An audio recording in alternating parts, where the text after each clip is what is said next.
அனைவருக்கும் அன்பார்ந்த வணக்கம். நாம் இந்த நிகழ்ச்சியில் 2024ஆம் ஆண்டு ஜூலை மாதத்திற்கான பலன் பார்க்க போகின்றோம். முதலில் பொது பலன் என்னவென்று பார்த்திடலாம். அதற்கான கிரக நிலையும் எப்படிப்பட்ட பலன் தரும் என்று பார்ப்போம். யார் யார் எங்கே இருக்காங்கன்னு பார்த்துருவோம். ஒவ்வொரு மாதமும் கிரகங்களின் நிலைகளை பொறுத்து தான் பலன்கள் வேறுபடும். அந்த வகையில் 2024ஆம் ஆண்டு 7வது மாதமான ஜூலை மாதத்திற்கான நிகழும் கிரக பெயர்ச்சிகளாலும் பல மங்களகரமான யோகங்களும் உருவாக உள்ளன. இந்த யோகங்களால் ஜூலை மாதமானது மேஷம் முதல் மீனம் வரை 12 ராசிகளுக்கும் வாழ்க்கையில் ஒரு சில மாற்றங்களே கொண்டு வர போகின்றது. ஜூலை மாதத்தில் சுக்கிரன், சூரியன், செவ்வாய், புதன் என பல கிரகங்களின் பெயர்ச்சி பல விதத்தில் 12 ராசிகளின் மீது தாக்கத்தை ஏற்படுத்தும். இந்த மாதத்தில் சில ராசிகளுக்கு மிகவும் அற்புதமான பலன்கள் கிடைக்கவும் போகின்றது. இந்த மாதத்தில் கிரக பெயர்ச்சி என்று பார்த்தால் ஜூலை மாதம் 7ஆம் தேதி 2024 கடகராசியில் சுக்கிர பகவான் பெயர்ச்சி நடக்கப் போகின்றது.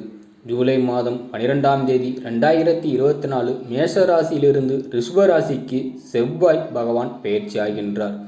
ஜூலை மாதம் 16ஆம் தேதி 2024 மிதுன ராசியிலிருந்து சூரிய பகவான் கடக ராசிக்கு பெயர்ச்சி ஆகின்றார்.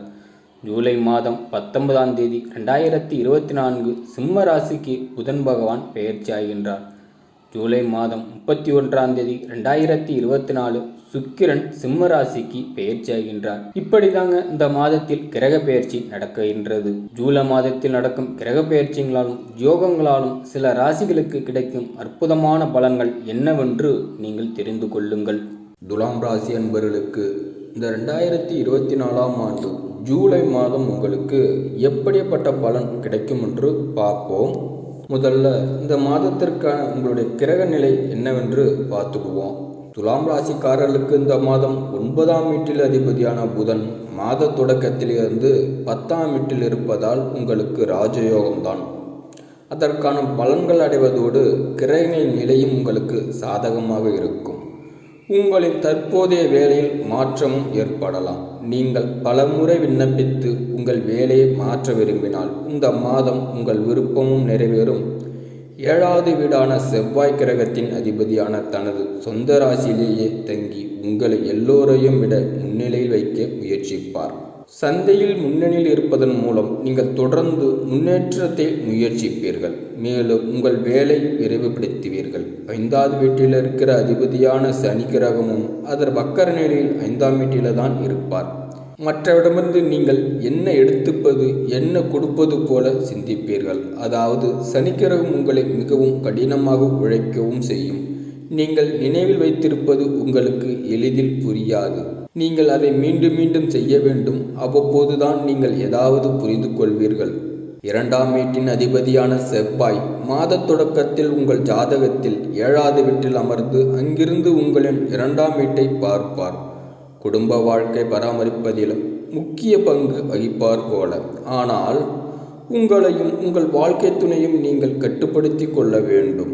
இதனால் குடும்பத்தில் சூழல்கள் கெட்டு போகாமல் இருக்க உற்சாகத்திலும் கோபத்திலும் யாரிடமும் நீங்கள் வார்த்தைகளை விட்டுவிடாதீர்கள். 5ஆம் வீட்டிற்கு அதிபதியான சனி தனது சொந்த ராசியில் தங்கி வலுவாக இருப்பார்.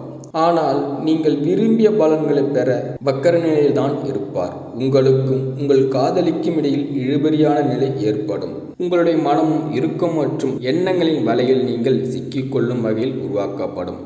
இதன் காரணமாக உங்களுக்கு ஏற்றமும் மந்தமான சூழ்நிலையும் தான் இருக்கும்.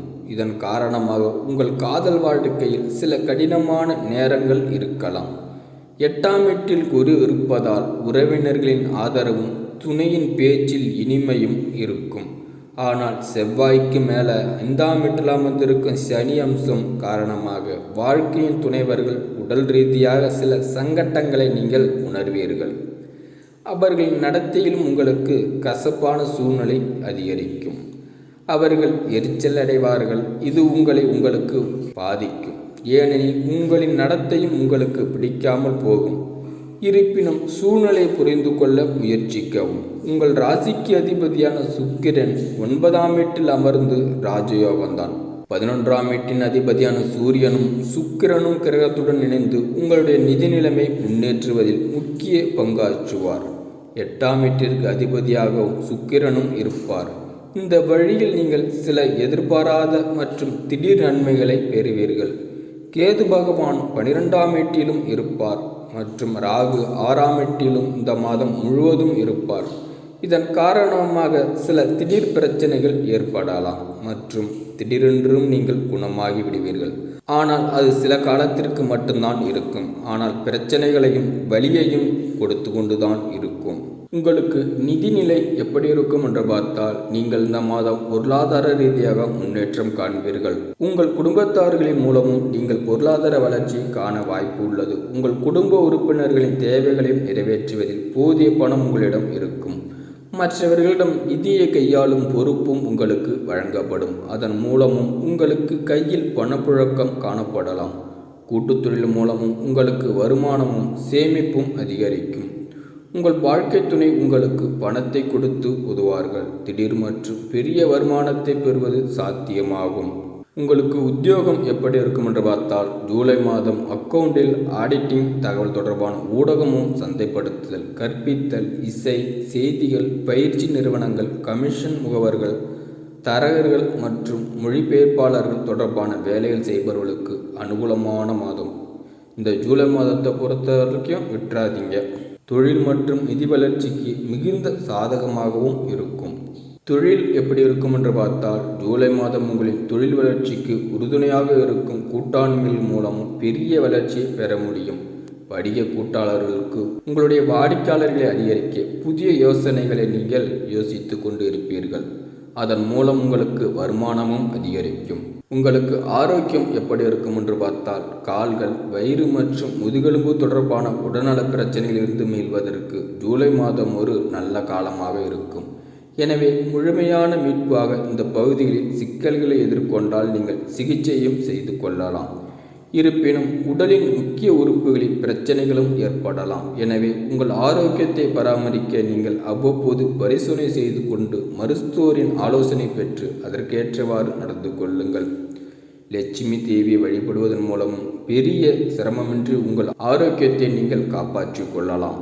மாணவர்களுக்கு எப்படி இருக்கும் என்று பார்த்தால், இந்த மாதம் ஆரம்ப கல்வி பயிலும் மாணவர்கள் கல்வியில் சற்று பின்னடைவை காணலாம். தங்கள் முயற்சிகளில் நிறைய தாமதங்கள் மற்ற சிரமங்களை சந்திக்கவும் நேரிடும். மாணவர்கள் மனதில் தன்னம்பிக்கையும் குறையலாம். மன உளைச்சலுக்கு ஆளாகுவீர்கள். ஆசிரியர்கள் மற்றும் பெற்றோர்களின் ஆதரவு மூலம் நீங்கள் மனசோர்வு ஏற்படும். அவர்களை ஊக்கமளிக்கும் ஆலோசனைகள் கல்வியில் நம்பிக்கை பெறவும் வளரவும் உங்களுக்கு உதவி செய்யும்.